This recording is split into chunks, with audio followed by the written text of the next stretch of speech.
сега е вистинско време за гости, веќе во крајниот агол на студиото, мојата колешка Ирина Пепелјуговска-Цветановски е подготвена да ни ги промени малку мислите, да ни ги прошири хоризонтите и заедно со незиниот гостин Бранко Атанасов, кој што е млад актер, ќе ни говорат за потенцијалите во нашава земја. Добро утро! Добро утро и за Бранко. Се разбира, втор пат чинам се гледаме оваа година, ако не и трет пат. Ирина, добро утро и за тебе. Добро утро, Сузе. И драго ми е малку да ја свртиме енергијата, да проговориме за нешто по-ведро, по-оптимистично, по-надежно, а и да чуеме како се живее како актер во нашава убава Македонија, каде што приликите не се баш идеални, но верувам дека вие актерите стекнавте имунитет, Бранко, и за ваквите неприлики? Па мора. Мислам, не е ни прашање дали сакаш или не сакаш. Тоест е прашање дали сакаш или не сакаш, ама ако доволно го сакаш тоа, има пречки, ама мора да ги скокаш. Да ги оттргнуваш пречките. Така, да. Повелете, јас ќе уживам во вашиот разговор. Благодарам, Сузе. Добро утро до Сузе, добро утро почитувани. Како што веќе кажа наша Сузе, ова утро заедно со вас и со нас, првиот наш гостин е Бранко Атанасов, млад актер, а поводот за неговото гостување е она што впрочем е и актуелно во моментов, а тоа е детската представа која што се емитува, односно оди низ турнеја низ Македонија, а незиното име е Разгалениот принц. Бранко, добро утро. Добро ни дојде, еве и од мене во утринската на Алфа телевизија. Пред да зборуваме за Разгалениот принц, пред да зборуваме за сите твои награди, фестивали, бидејќи си актер, а за вас актерите има едно како непишано правило дека тешко се будите рано наутро. Ти благодарам што се разбуди порано и што стаса на време за овој прв разговор утрински, бидејќи е за вас рано. Дали си ранобуден? Па искрено не. Сега професијата некогаш налага да станеме и порано, доста порано, така што се навикнува. Кога се прави тоа, нели, со љубов, со желба, помал е проблемот, да речеме. Инаку сакам да си поспиам. Ајде, после емисијата, како рековме, после емисијата можеш да си проложиш со сонот. Она што сакам за почеток да почнеме како да го започнеме разговорот е она што е актуелно во моментов, а тоа е представата Разгалениот принц, која што има турнеја низ Македонија. Со оваа представа ги смеете, ги измамувате на смевките на најмладата, на наискрената публика. Ајде малку збор-два околу представата и да кажеме каде бевте. Минатата недела имавте турнеја, затоа и го одложивме разговорот за оваа недела. Меѓутоа, веќе во ноември има повторно нови представи низ Македонија. Па ајде една информација за гледачите.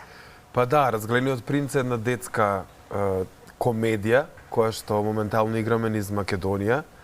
Веќе целиот месец сме низ, да речеме, турнеја низ нашата земја, низ скоро сите градови веќе поминавме со представата.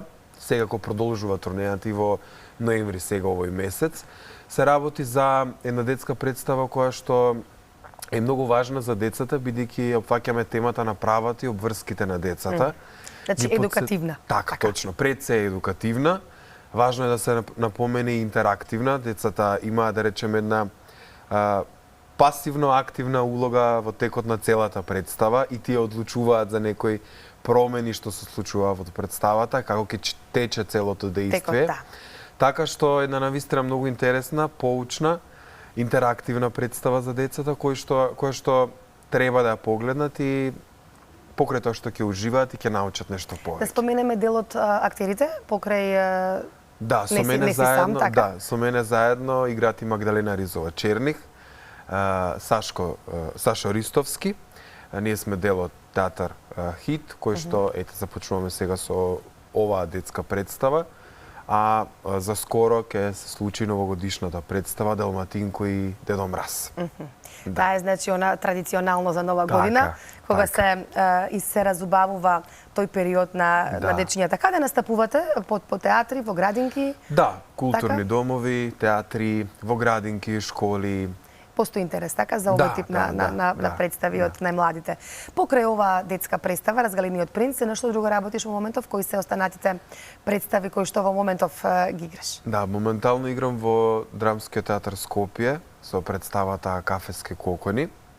Еве сега во ноември играме на 18-ти. Исто така ожениме Тоа е представа на театар Провокација.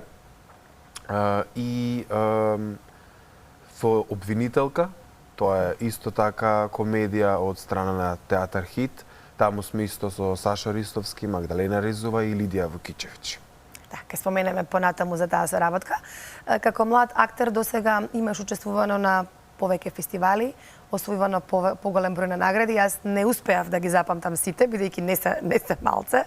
Ајде да споменеме дел од тие фестивали и награди кои што се вака за млад актер на вистина огромен, не голем, него огромен успех. Па да, јас сум благодарен секако. Еве сега пред 2 недели се случи и фестивалот Денови на комедија во Куманово, каде што ја добив наградата за најдобра споредна улога со представата Кафески кокони. Така што тоа би го издвоил како една од позначајните награди кои што ми се случиле сега во овој период. И исто така уште една меѓународна награда минатата година на фестивалот за дуодрама Бранко Ѓорчев. Тоа беше награда за најдобар пар на фестивалот. Што лично за тебе како млад актер значат овие награди? Па значат многу. Тоа е еден ветер во грб кој што на нас младите актери на вистина знаат да не подбутнат, да ни кажат дека може би во целото ова сивило ќе се најде некое шаренило, некој ќе го цени тој труд, ќе ти каже дека може би треба да продолжиш по патот по кој што тргаш покрај сите сопки и се што се случува. Да ви се замешам малку во разговорот, го слушам Бранко и драго ми е за целиот овој прогрес кој што го има Бранко, со оглед на тоа што јас ќе си дозволам да кажам дека го познавам многу долго, дури и во годините пред да бев свесна дека тој сака да стане актер. И се радувам на сите овие успеси кои што ти ги живееш и верувам дека допрва ќе доаѓаат убави денови, убави представи, убави ликови ќе обработуваш. Кажи ми, дали имаш некој лик кој што би сакал да ти се случи? Велат дека секој актер потајно во себе посакува барем 2 до 3 ликови да ги одигра во текот на својата актерска кариера, особено од оние големи улоги кои што се класици или би рекла лектира на секој репертоар во секоја театарска куќа. Па секако дека би имало. Сега нескромно ќе кажам ако речам дека не сум размислувал за нешто. Јас сум отворен за секој предизвик и би сакал што се поразличен карактер од мојот кој што е приватен да го земам, да го работам. Овде би ги издвоил да речеме од овие класици кои што ги напоменавте, да речам драмите на Шекспир ми се многу интересни, Отело, Макбет, иако сега и нели временски да речем моите години некогаш одговараат на некои ликови, некогаш не, треба да почекаат неколку години, но сега би рекол во таа линија можеби тоа е нешто кое што би го гледал како некој предизвик така поголем. Посакувам, искрено ти посакувам да ти се реализираат што поскоро. Благодарам. Јас ке се надоврзам, Бранко, на ова прашање од наша Сузе. Ме интересира за твоите почетоци. Имаше ли некој актер кој што ти беше идол, можеби некој филм кој што беше пресуден да се занимаваш со оваа професија? Па, дека се случи нешто пресудно, заради овој сега ќе сакам да сум глумец, не. Некако уште од кога си паметам самиот за себе, знам дека сакам да сум актер. Дека актер и толку. Да, сум пробувал доста други, да речем, професии преку разни нели активности, ама секогаш сум знаел дека ме влече театарот, дека ме влече камерата, филмот, така што не било ништо конкретно, секако дека имам актери кои што ми се омилени, кои што сакам да ги гледам, но од секогаш сум си знаел што јас самиот си сакам. Тоа ќе бидеш кога ќе пораснеш, така? Да, и убаво е кога сонот станува јаве за секој човек. Мене ми е многу мила поради тоа. Ајде сега да позборуваме малку за Обвинителка.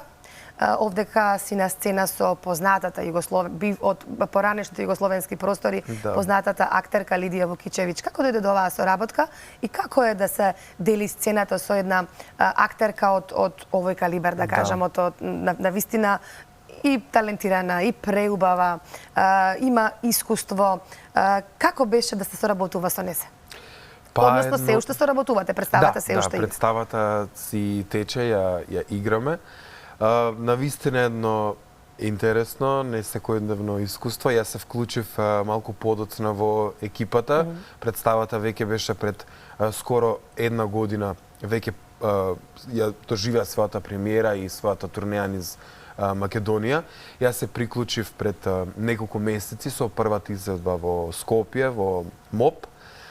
И веќе имавме две изведби, заедно со мене, како едно освежување во екипата.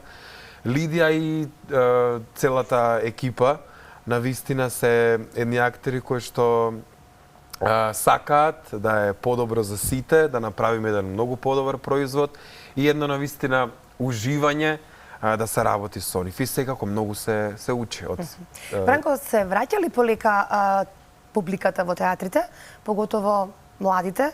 Дали има интерес за театарски представи?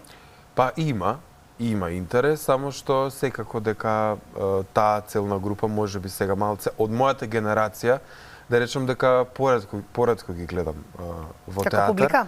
Да, но секако тоа се некои фактори кои што се задолжени за тоа, кои што треба да работиме како општество да го промениме тоа. Така е. Покрај учество на театарски представи, имаш искуство и со телевизиски серии и филмови? Да. Или така, имаш твој настап во познатата серија Преспав и Бистра вода. Да, Така, да, епизод низ на неколку серии, да. Како е таа споредба, тоа искуство?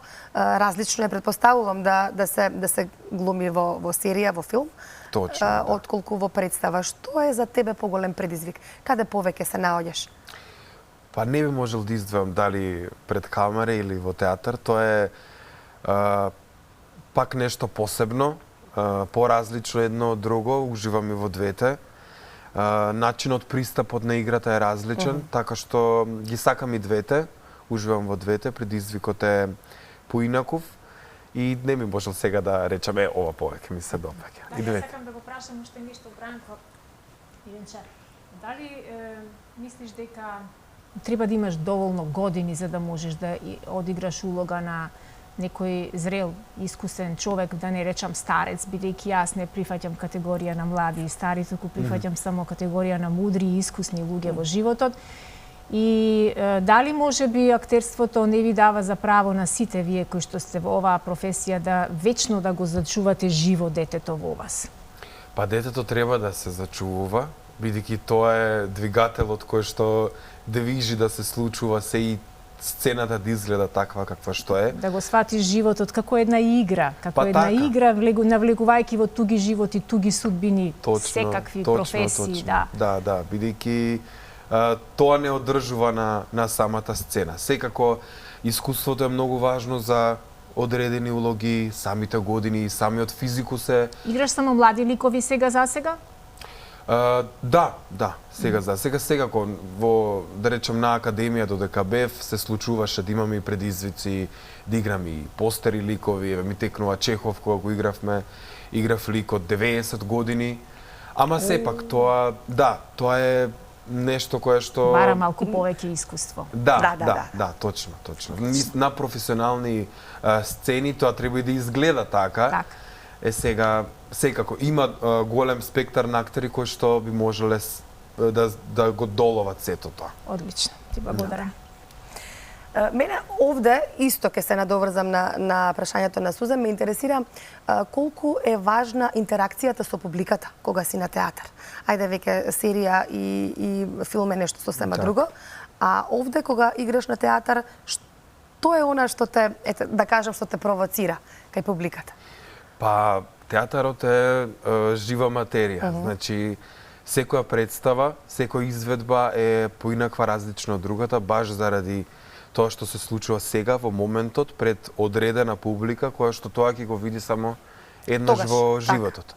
И целиот тек на представата многу зависи и од самата публика, од нивните реакции, од нивните доживувања, како го гледаат тоа е една енергија која што се чувствува, осеќа и секако производот е взаемен и од публиката и од ние, актерите кои што го играме тоа. Во моментов кажа на што работиш, можеме ли да најавиме некои идни проекти? Дали театарска представа, дали може би некој филм, серија? Што е она што се подготвува понатаму? Продолжувам со театарските представи. Сега е рано да откривам, да речеме, некои наслови на кои што почнавме да работиме заедно со Театар Хит, но се спремат од почетокот на оваа година, а и ете, ја најавив и Далматинко и Дедо Мраз како на новогодишна представа, се спремаат нови проекти, па се надевам ќе се дружиме повторно и ќе ги најавиме. Тоа сигурно. Сакав да прашам колку време ти е потребно за да подготвиш еден лик? Па зависи, значи тоа е процес, еве да речеме, ако зборуваме за театарските представи, еден процес кој што е, да речеме, од 1-2 месеци, низ кој што целата актерска екипа поминува низ тој процес, заедно со анализи, читања дополнителни на разни други драми, каде што црпи целата таа инспирација, така што, да речеме, еден просечен процес на театарска представа трае некаде околу 2 месеци. Сега пред самиот крај на разговорот, вака едно приватно, да кажам, прашање околу, зборувавме за твојот професионален дел како актер, меѓутоа приватно дали одиш на представи, дали гледаш филмови, кој жанр е твој омилен жанр, што е оно што сакаш најмногу да гледаш, кажа дека омилен актер или некој пресуден актер немало, за да почнеш да се занимаваш со ова. Така. Што најмногу сакаш да си гледаш вака во слободно време? Па, тоа зависи од периодите, некако. Некогаш сакам да се насмеам на некоја лесна, романтична комедија, некогаш сакам да гледам некој трилер. Зависи периодично како се чувствувам.